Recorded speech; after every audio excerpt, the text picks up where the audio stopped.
നമസ്കാരം. ഒരു പുതിയ വീഡിയോയിലേക്ക് എല്ലാവരെയും സ്വാഗതം ചെയ്യുന്നു. നമ്മുടെ രാജ്യം ഒരു കാലത്ത് ദരിദ്രരുടെ രാജ്യം എന്നാണ് അറിയപ്പെട്ടിരുന്നത്. കോടിക്കണക്കിന് ആളുകൾ ദരിദ്രാവസ്ഥയിൽ കഴിഞ്ഞിരുന്ന ഒരു രാജ്യം. ഒരു നേരത്തെ ആഹാരത്തിനു വേണ്ടി, അന്നത്തിനു വേണ്ടി പാടുപെട്ടിരുന്ന ജനത ഏറെ ഉണ്ടായിരുന്ന ഒരു രാജ്യം.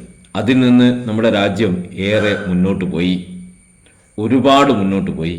കഴിഞ്ഞ 10 വർഷം കൊണ്ട് വലിയ മാറ്റമാണ് ദാരിദ്ര്യ നിർമ്മാർജ്ജനത്തിൽ ഉണ്ടായത് എന്നുള്ളതാണ്. 16.7% എന്നുള്ളതിൽ നിന്ന് കഴിഞ്ഞ 10 വർഷം കൊണ്ട് അത് 2.3% കുറഞ്ഞു എന്നുള്ളത് ചെറിയ മാറ്റമല്ല, വലിയ മാറ്റമാണ്. 16 നിന്ന് 2 വ്യത്യാസം, ആ കുറവ് അത് വലിയ കുറവ് തന്നെയാണ്. അത് കൈവരിച്ചത് ഈ ഗവൺമെൻറ്റിൻ്റെ കാലഘട്ടത്തിൽ കേന്ദ്ര ഗവൺമെൻറ് നടപ്പിലാക്കിയ നിരവധി പദ്ധതികളിലൂടെയാണ്.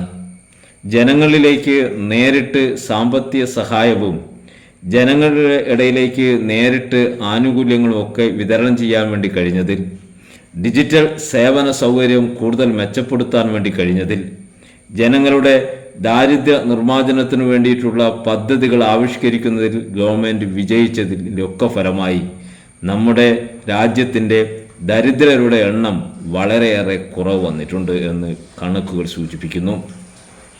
ലോകബാങ്കും നീതി ആയോഗും അതുപോലെ തന്നെ നമ്മുടെ സ്റ്റേറ്റ് ബാങ്ക് ഓഫ് ഇന്ത്യയും റിസർവ് ബാങ്കിൻ്റെയും എല്ലാം കണക്കുകൾ നമ്മുടെ രാജ്യത്തെ ദരിദ്രരുടെ എണ്ണം കുറഞ്ഞ കാലഘട്ടം കൊണ്ട് വലിയ കുറവ് ഉണ്ടായിട്ടുണ്ട് എന്ന് തന്നെയാണ്. എന്നാൽ ഇതൊന്നും തന്നെ നമ്മുടെ ഇടയിൽ വലിയ ചർച്ചയായിട്ടില്ല എന്നുള്ളതാണ്. ഒരു കാലത്ത് മറ്റ് രാജ്യക്കാരൊക്കെ നമ്മൾ കളിയാക്കിയിരുന്നു, പാമ്പാട്ടികളുടെ നാട് എന്ന്, ദരിദ്രരുടെ നാട് എന്ന്. അതിൽ നിന്ന് നാം ഏറെ മുന്നോട്ട് പോയി. സാമ്പത്തിക ശക്തിയിൽ ഇന്ത്യ നടത്തിയ കുതിപ്പ് വളരെ ചർച്ച ചെയ്യപ്പെട്ടു. എന്നാൽ ഇന്ത്യയിലെ ദരിദ്രരുടെ എണ്ണം ഏറെ കുറഞ്ഞിട്ടുണ്ട് എന്നുള്ള കാര്യം അത്രയൊന്നും സാധാരണക്കാരായ ഇടയിൽ ചർച്ച ചെയ്യപ്പെടുകയില്ല എന്നുള്ളത് ഒരു വസ്തുതയാണ്. പത്രങ്ങളോ മറ്റു മാധ്യമങ്ങളോ ഒന്നും ഇത് വലിയ ഒരു കാര്യമായി കണ്ട് ചർച്ചകളോ മറ്റൊന്നും സംഘടിപ്പിച്ചതായും അറിയില്ല. എന്നാൽ സാധാരണക്കാരായിട്ടുള്ള ആളുകളിൽ വലിയ മാറ്റം സൃഷ്ടിച്ച ദരിദ്രരുടെ എണ്ണം ഇത്രയേറെ കുറഞ്ഞു എന്നുള്ളത് ഒരു അത്ഭുതമായി തന്നെ നാം കാണണം. സർക്കാർ നടപ്പിലാക്കിയ പദ്ധതികളിലൂടെ ഈ രാജ്യത്തിൻ്റെ അഭിമാനം വീണ്ടെടുക്കാൻ കഴിഞ്ഞു എന്നുള്ളത് ഒരു വലിയ കാര്യമായി തന്നെ നാം കാണണം. പത്രങ്ങളിലൂടെയോ മറ്റ് ദൃശ്യമാധ്യമങ്ങളിലൂടെയോ ഒന്നും ഇക്കാര്യങ്ങൾ ഏറെയൊന്നും പ്രചരിക്കപ്പെട്ടില്ല എന്നുള്ളത് സത്യമാണ്. അതുകൊണ്ട് നാം തന്നെ ഇത് പ്രചരിപ്പിക്കണം. ഇന്ത്യയിലെ ദരിദ്രരുടെ എണ്ണം വളരെ കുറഞ്ഞിട്ടുണ്ട് എന്ന് നമ്മുടെ കണക്കുകൾ സൂചിപ്പിക്കുന്നുണ്ട്. സർക്കാരുകൾ നടപ്പിലാക്കിയ പദ്ധതികളും നമ്മുടെ രാജ്യത്തിൻ്റെ സാമ്പത്തിക വളർച്ചയുമാണ് ഇതിന് കാരണമായി തീർന്നിട്ടുള്ളത് എന്ന് കണക്കുകൾ സൂചിപ്പിക്കുന്നു. ലോകബാങ്കിൻ്റെ റിപ്പോർട്ട് പ്രകാരം 2011-12 2022-23 ഇടയിൽ ഏകദേശം 17 കോടി ആളുകൾ കടുത്ത ദാരിദ്ര്യത്തിൽ നിന്ന് പുറത്തു വന്നതായി കാണുന്നു. ഈ കാലയളവിൽ ദാരിദ്ര്യ നിരക്ക് 16.2% നിന്ന് 2.3% കുറഞ്ഞു. ഇവിടെ കടുത്ത ദാരിദ്ര്യം എന്നതുകൊണ്ട് ലോകബാങ്ക് ഉദ്ദേശിക്കുന്നത് ഏകദേശം $2.5 താഴെ ചെലവഴിക്കുന്നവരെയാണ് എന്ന് നാം ഓർക്കണം. സ്റ്റേറ്റ് ബാങ്ക് ഓഫ് ഇന്ത്യയുടെ കണക്കുകൾ 2023-24 സാമ്പത്തിക വർഷത്തിൽ ഗ്രാമീണ ഇന്ത്യയിലെ ദരിദ്ര അനുപാതം ആദ്യമായി 5% താഴെ, അതായത് 4.8% ഇത് വലിയ ഒരു കുറവ് തന്നെയാണ്. കഴിഞ്ഞ സാമ്പത്തിക വർഷത്തേക്കാൾ എത്രയോ കുറവാണ് എന്ന് കാണിക്കുന്നു.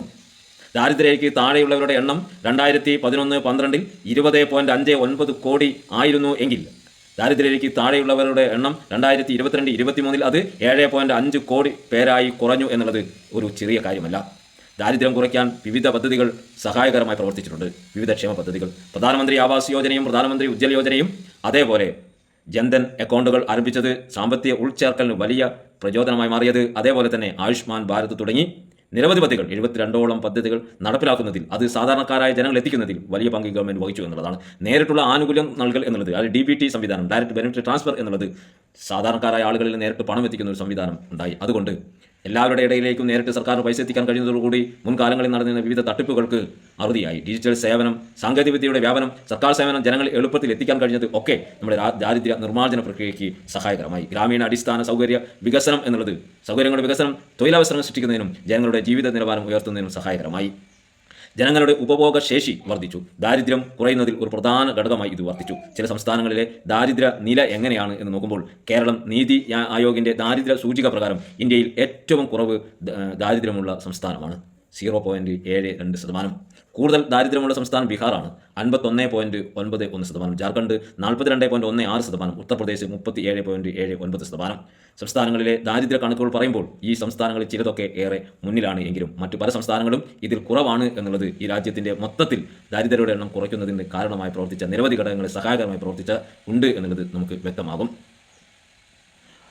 വരുമാനത്തെ മാത്രം ആശ്രയിക്കാതെ വിദ്യാഭ്യാസം, ആരോഗ്യം, ജീവിത നിലവാരം തുടങ്ങിയ ഘടകങ്ങളും ദാരിദ്ര്യ സൂചികകളിൽ ഉൾപ്പെടുത്തിയിട്ടുണ്ട് എന്നുള്ളത് കൂടുതൽ കൃത്യമായ ഒരു ചിത്രം നമുക്ക് നൽകുന്നതിൽ കാരണമായി. മൊത്തത്തിൽ കഴിഞ്ഞ കാലഘട്ടങ്ങളിൽ, ഭരണകാലഘട്ടങ്ങളിൽ ഇന്ത്യയിൽ ദാരിദ്ര്യം കുറയ്ക്കുന്നതിൽ കാര്യമായ പുരോഗതി ഉണ്ടായി എന്നുള്ളത് ഈ കണക്കുകളൊക്കെ സൂചിപ്പിക്കുന്നു. ഇതിനു പിന്നിൽ നമ്മുടെ സർക്കാരുകൾ നടപ്പിലാക്കിയ വിവിധ പദ്ധതികൾ സഹായകരമായി പ്രവർത്തിച്ചു. ചില മാറ്റമല്ല, ചെറിയ മാറ്റമല്ല, വലിയ മാറ്റം. ഈ മാറ്റം ജനങ്ങൾ അനുഭവിച്ചു തുടങ്ങി. ഇന്ത്യയിലെ ദരിദ്രരുടെ എണ്ണം വലിയ തോതിൽ കുറഞ്ഞു എന്നുള്ളത് വലിയ വാർത്തയായില്ല എന്ന് തോന്നുന്നു. ഏതായാലും നമുക്ക് കൂടുതൽ പേരിൽ ഈ വാർത്ത എത്തിക്കാം. എല്ലാവർക്കും ഒരിക്കൽ കൂടി നമസ്കാരം.